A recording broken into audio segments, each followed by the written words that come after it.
Oh my goodness. All right, Miss Pearson, Yes. can you tell our audience, what do you do and how did you become interested in finances? Okay, great. I can do that. So I am a financial educator. I try to focus all my efforts into four areas. So I guess you'll say my four objectives. So I really want to focus on, renewing people's financial confidence, because we know when you had those little financial struggles, your confidence goes down and it's hard to see your way coming back up. Mm-hmm. Also, helping people renew their financial mindset. Now, this is something that can be difficult to do, because a mindset change, it really is something that takes place. That person has to be willing to do that. I can't really force someone to change their mindset. But, just like with our parents, if they tell us not to do something over and over and over again, eventually it may sink in. But so that's another thing that I do. Another thing that I'm really adamant about working on is, that generational cycle of poverty. So any way I can work with, those lower income people, because we can all get out of it. Our name doesn't define who we are forever. Where we grew up doesn't define who we are forever. So that's another area I'm definitely interested in. And then I guess it ties into my last objective, which is focusing on those areas that are, typically, if you look at them demographically, they do have a lot of poverty. So focusing on those areas. Now, I went to Clemson University, as you know. Go Tigers! And I actually got my bachelor's degree in financial management. So I always had an interest in finance. But the thing that is crazy is how I ended up doing this is because of my problems with finance. You would think, well, you got your degree in financial management, so what do you mean? How can you mess up your finances? Well, life happens. Life happened to me, and especially when I was younger, I paid my bills, but I never really focused on, well, you need to save money or anything. You just pay your bills, girl, and you just don't worry about saving. That was my young mindset. I really focused then. So that's really how I got into it. Life happened to me. I got really down and out financially, and I told myself I will never end up in this place again. And then you have, I'm connected to so many people that went through that struggle with me, and it's nice that I can share with them as well. And just by sharing with those people and encountering people that are struggling, with their financial situation, I just like to share what I've learned. So that's where the Petey Pitcher Boss was born.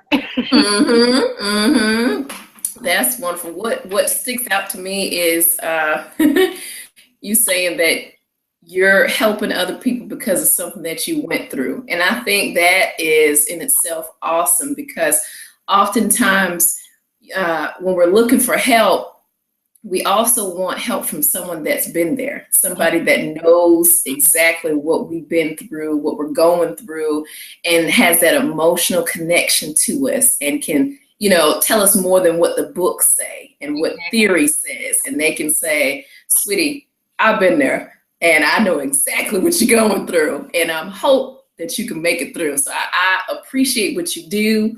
I know a lot of other people do. And so I just encourage you to keep it going. Keep it going. Hey, mompreneurs. Yes, ma'am. Yes, ma'am. So tell me, how has budgeting changed your life? Look, I have to go to the Holy Spirit on you for a second. There's power in the name of Jesus, but there's power in a budget. I have to tell you this. Yes. I can remember being in school. Lord help me. And I just spend money, I get my little check, and I was working, and I get my little check and pay my bills, and then I'll just start shopping. Those shoes at Macy's look good, so I bought not really focusing on what should have been my financial goals were, saving being one of them. So just having that budget. And me questioning myself, what happened to my money so much, that has helped me a lot, because now I used to say, well, I can't budget. But now that I have a budget, you see the budget, that you have money left over to save. It also is easier for me to set financial goals. Sometimes and I believe in dreaming. You should have a big, humongous goal that's so big that you can't reach it on your own. I also think sometimes as a confidence builder, you should start with goals that are easier for you to attain. So if I can look at my budget and I can see, well, Tareka, you can start saving 10% of your income. If I didn't have that budget, I wouldn't know I could do that. So it's definitely helped in those ways. Okay. All right. Now tell me, in this current series that I'm doing, I'm talking about 4 common myths that aspiring authors have that hold them back from ever writing that first book. And one of them is what we're talking about today is I don't have the money. And you just talked about doing a budget allows you to see where exactly you have finance, room in your finances to actually make that dream come true. So tell us, how necessary is it to create a book budget and actually stick to it? Oh, very, very necessary. When it comes to having, it's one thing to say, and I laugh, I'm not going to call my friend out, but I do have a friend that does. She says, well, I do budget. I say, well, how do you do it? Like, do you use an app? Did you write it down? No, I just keep it in my head. Well, most people cannot do that. It's very important to, like they say, write the vision, make it plain. You need to be able to do this. By seeing it, it helps hold you accountable, too, because when you can go back and say, I messed that money up. I didn't do it. And also, it's necessary for you to stick to that budget, because if you have a financial goal, you budget because you're trying to attain certain financial goals. So if you stick to that budget, you should be able to reach your financial goals. And even if you fall off the bandwagon, as I've had several times in the past, you jump right back on there, because you'll always go back and you'll say, my budget will allow me to get to my financial goal. So you must have that budget written down and you must stick to it. So you can write this book, because I want to read it. We're going to make it, okay? I love that you quoted one of my favorite scriptures, write the vision, make it plain. And that's something that I talked about at the beginning of this year, and something that I am looking back on and reflecting now that we're about halfway through the year. I can attest from personal experience that if you write down what you really want and write down the steps, as you were saying, you got that big goal, but when you write down the little steps to get there, it just does a world of a difference. I used to be like your friend and say, I just keep it in my head. And then, life happens, you get married, you have kids, and you work, and you just can't keep all that stuff in your head anymore. So writing it down, I definitely agree. Writing it down is definitely what you need to do. So good advice. Good advice. All right, now, knowing some of the typical costs associated with the writing and self-publishing process, can you give us some advice for people who say, well, I don't have enough funds, and I just don't think I can publish this first book. I just don't think I can do it. You don't think well, you can do it. That is the way, my dear. You can do it. You can do it. Like we just said, you have to plan for it. You definitely have to plan for it. But the main thing, and it brought me back when you asked this question just now, it made me think back to when I was in middle school. I think that was middle school. I believe it was. And I learned, please excuse my dear Aunt Sally. Do you remember that? I do. One of the few things in math I remember. So, those the math order of operations. So just like, with budgeting, you need to think of that the same way. You need to have a order of operations for that as well.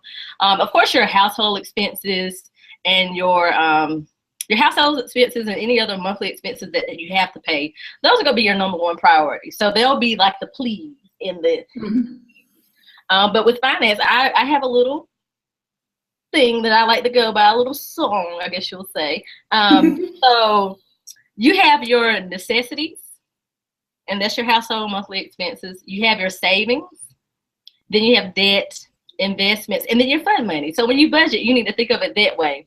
And if you're like me, you have a hard time remembering stuff, so you can think of this. You can say to yourself, never struggling, dominating in finances. And you can use that to help you remember Okay, never, that needs to be my necessities there. Struggling, I'm gonna save my money. Dominating, I'm dominating this debt. I don't have debt. And then you have investment, which is the end part, and then fund your finances. So hopefully that'll help people kind of think about their budgeting in that perspective as well. And if they're able to do that, they should be able to reach their financial goal of saving that money that they need to save. Now, and I guess I'll wait because I want to share something a little bit later, but I'm going to hold off on sharing that for a moment.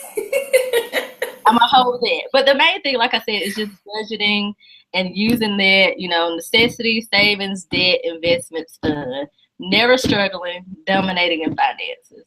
And that should allow them to budget their money in the way they need to so that they can get to their end goal of affording their I lost my whole train of thought, Their first book. Their first book. But you also want to think about this because some of the costs that are associated with getting that first book published, it's an order of operations for that as well. Of course you want to, the end result is you're going to have to buy some books probably. You're going to have to pay for a venue to do your event, your book launch event. But there are other costs that need to come before that. So those should be priority things to save for. So I would highly recommend that they kind of lay things out based on what needs to come first, what do they need to pay for first. And then after that, I would focus on those costs also that are larger. So you may want to kind of do it concurrently. So if you have that book launch that you know is going to cost you $2,000, you probably need to start saving also along with that first expense that you have and break it out that way. Break it out in small chunks. And by the time you're done with those smaller things that you need to get done in the beginning while you're waiting on it to get published and all that, by the time you're ready for your book launch, you'll have the money for the book launch party. That makes sense. I'm telling you, before I wrote my book, I had no clue the financial, I don't want to say burden, but I just had no clue how much it would really cost to publish a book. I had so many people say, oh, well, you can do it in 3 months. You could do it in a month if you wanted to. And I think sometimes people make it seem like your goals and your dreams are microwavable. And I like what you said about there being an order of operations. And I think that is key because we need that order. And in having that order, also have the understanding that this goal of publishing this book is not going to be microwavable. I mean, if you're a person that has a large following, you already have your name out there or something, it could work for you like that. But if you're somebody like us, we just, we don't have as large of a following. We don't have 50,000 people followers yet. So I'm not going to, downplay nothing. We're going to get there. But I'm just saying it's a process. And that's definitely something that I've had to learn. And I wish I knew, really how to plan financially because, there are things that I didn't do with publishing my first book because I just didn't have the funds for it. Because I had no clue it was going to cost that much. And because of that, I couldn't do it, So I like that. Order of operations, definitely something I want all you listeners to keep in mind. Order. Yes, order. All right, so tell us, what are some additional resources that you think would be beneficial to our audience to help them publish that first book? Okay, so as far as budgeting, of course you have things out there like Mint, I think it's called Level Money. And then Dave Ramsey has, if you like old school, you like to write your stuff down, which is cool. You can print out, that's what I like that too. No judgment here. Dave Ramsey has some good forms that you can print out. If you go on there and search budget forms, it'll come up to the DaveRamsey.com website and search budget forms. It'll pop up that way. So those are some good resources for you. And another thing, I guess this may be a good time to mention this. Sometimes in life, you have to humble yourself, put that pride on the backside.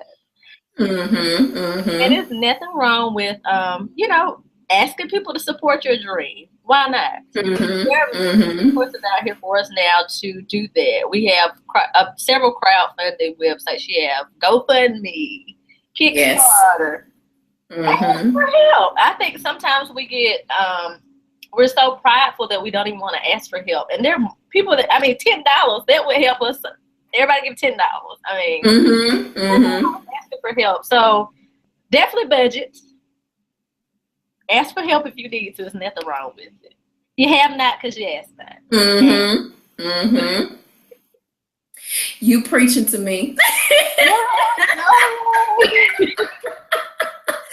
I'll tell you, because when I was writing my book, I had 2 people actually suggest, well, why don't you do crowdfunding? And I was like, I can't ask people for money to help me pay for my publishing costs and then turn around and ask them to buy my book. That's like, I don't know how I feel about that.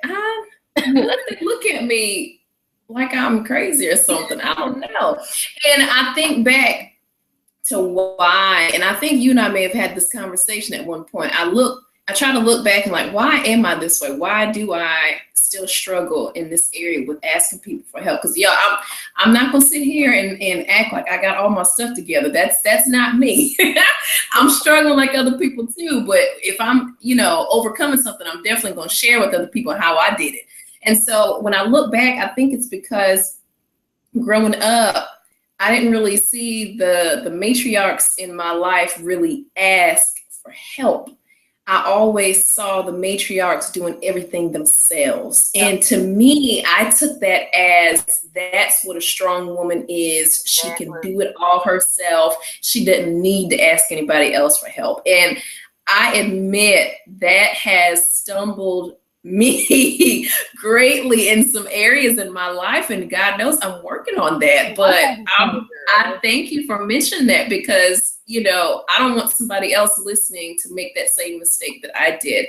Don't be prideful and think that other people can't contribute, because people will help. And I don't tell you, people like to be a part of the process. It makes them feel good. They do. I think they like being a part of the process, even if it's just by giving $10. They can look at your book and they'll say, I had something to do with it. Don't be bashful. Ask. I've gotten that way. I ask for anything, and the worst that can happen is a no. Very true. Very, very true.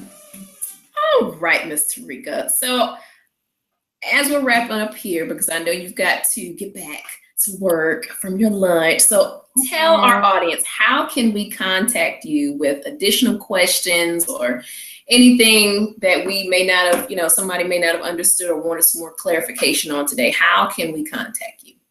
Well, there are many, many ways. You can shoot me an email, pennypinchingboss@gmail.com.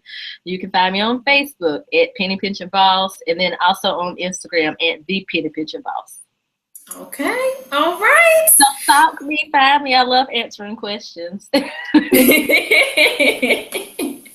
Yes, ma'am. Well, we thank you so much for joining us. We thank you for taking time out of your schedule to share with us a lot of tips on how we can budget and plan financially to make our first book a success. So thank you so much. You are very welcome. I have enjoyed myself. I am looking forward to those bestseller books for all of you out there listening. Yes, ma'am. Yes, ma'am. All right. Well, thank you. And we'll be talking with you soon. All right. Take care. Have a good weekend. You too. Thanks. Bye. Bye.